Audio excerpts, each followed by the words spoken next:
want to speak more about the fact that we're aware that special interest groups have already extended their deceptive influences within the confines of the Vatican.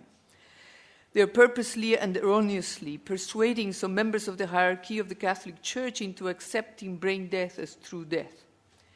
Since the truth will eventually emerge, we are trying to prevent the Galileo-type drama of the 21st century by bringing outstanding experts to denounce these crimes against humanity. As Catholics, we are in deep anguish at the necessity of having to alert the Church's leadership of the imminent danger of becoming an accomplice in the destruction of human life before its natural end. The recent International Congress on November 7, 2008, entitled The Gift for Life, was organized by the Pontifical Academy for Life, the World Federation of Catholic Medical Association, in collaboration with the Italian National Transplant Center, the World Health Organization, and the pharmaceutical giant Novartis. The conference took place within Vatican property and was sponsored in collaboration with the entities that comprise special interest groups that are involved in the profitable international marketing of human organs, as well as embryonic stem cell research, artificial birth control, and abortion worldwide. Additionally, the scientific committee was composed in its majority of individuals who are actively involved in the billion-dollar business of organ transplantation, as presidents of European and Italian transplant societies, a Catholic bioethics center from the USA aggressively in favor of the farming of human organs, the Transplantation Society of Canada, and others of similar ilk. It is to be expected from such a group that they would have concluded that brain death is true death. Similarly, a conference of abortionists would also conclude that human life is not present in the mother's womb and that abortion is not a heinous crime. Some members of the Pontifical Academy for Life wrote to the leadership stating that it was improper to collaborate and receive funding from entities that are involved in destroying human life from conception to its natural end. We tried to alert the higher authorities that it would be morally and ethically improper to collaborate with the enemy, but to no avail, as the conference still took place in spite of our warnings.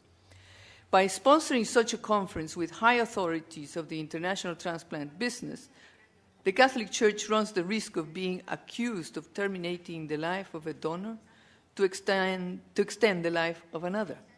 Even the international medical profession is questioning the brain death issue, particularly in lieu of recent cases where prospective donors have awakened minutes before their organs were to be extracted from their bodies.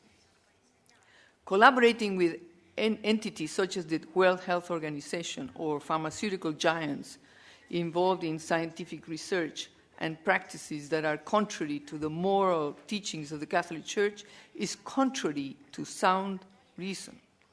It will create an international scandal in the eyes of the faithful and those who regard the Catholic Church as the unswerving moral leadership of the world.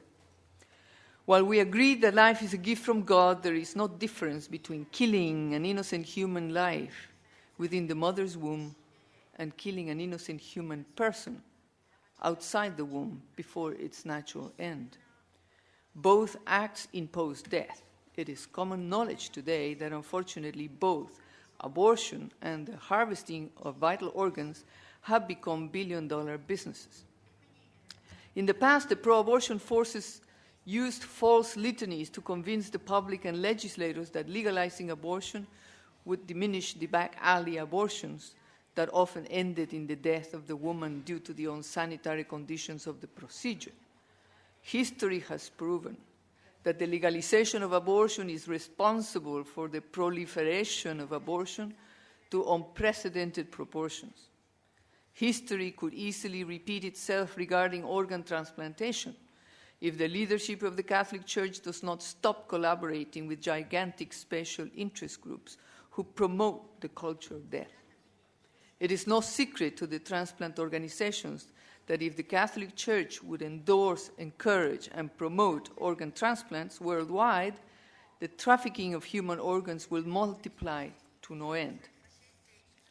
It is no secret that abuses are taking place in the developing countries, without forgetting that transplant surgeons from the West have been encouraging and training surgeons in other countries on the profitable practice that can be generated from such transplant procedures.